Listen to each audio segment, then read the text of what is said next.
پروردگار مثلا در سوره توبه آیه 100 میفرماید والسابقون الاولون من المهاجرین والانصار والذين اتبعوهم بإحسان رضي الله عنهم ورضوا عنه وأعد لهم جنات تجري تحتها الأنهار خالدين فيها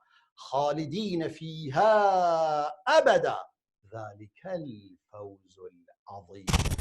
میفرماید پیشتازان اول از مهاجران، نگاه کن تعداد بسیار زیادی بیان میکنه به صورت جمع، پیشتازان اول از مهاجرین، پیشتازان اول از انصار، هر دو گروه، اهل مکه اهل مدینه، مهاجرین مکه و انصار مدینه، یعنی تمام کسانی که از مکه به مدینه هجرت کردند اینا مهاجر هستند، اینا سابقین هستند، یعنی سابقین اولین از مهاجرین. یعنی الان ما بیان بگوییم که سابقین حالا چه کسانی هستند. علما میگن اونایی که قبل از هجرت، قبل از اینکه هجرت کنند، رسول الله صلی الله علیه و آله هجرت کنند مسلمان شدن، اینا سابقین اولین هستند. درست.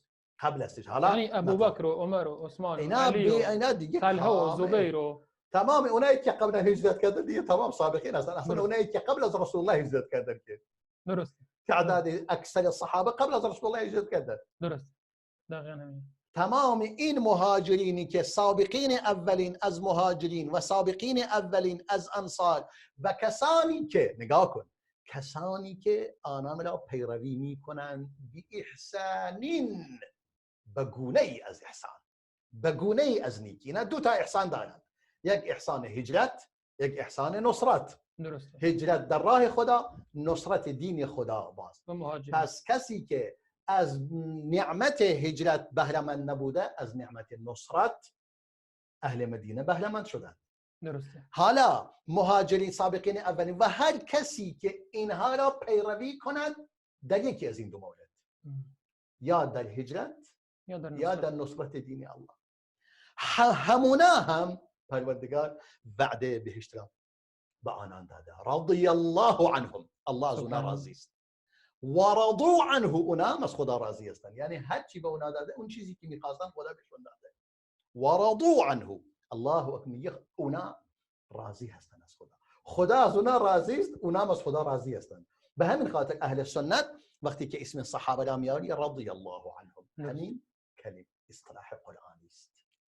رضی الله عنهم و رضوا عنه و اعد لهم. شما نگاه کن ببین در میان اهل تشیع یک بار رضی الله عنه وجود داره؟ نخیر. به لطف پروردگار ندارن. درست. چون اونا میخوان از اهل سنت جدا، از اهل اسلام جدا باشن، از اهل قرآن. بله. اهل سنت اهل قرآن هستند. میگه مخالفت کن با اونا، هدایت در مخالفت با مسلمانان، در مخالفت کردن با اهل اسلام. بله. اهل اسلام اهل قرآن هستند. بله.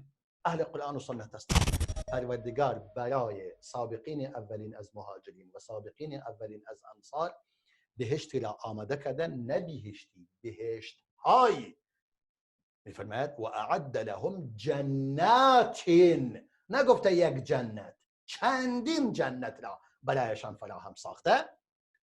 تحتها الانهار، در زیر این جنت ها، باغ ها، نه رودخانه روان است، رودخانه های روان است.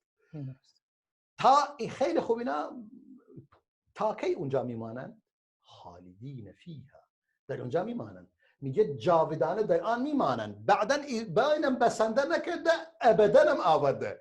خود جاوید به معنی ابد میدهد. بله. ابد هم ده برای تأکید بیشتر. این میگن تأکید معنوی، یعنی اونا جاودانه جاودانه جاودانه. خیال نکنید این یک مبالغه است، برای همیشه تأکید میکنند، در آنجا ماندگار هستند. واقعا ذلك الفوز العظیم، این یک رستگاریه و یک دست آورد بسیار عظیم است.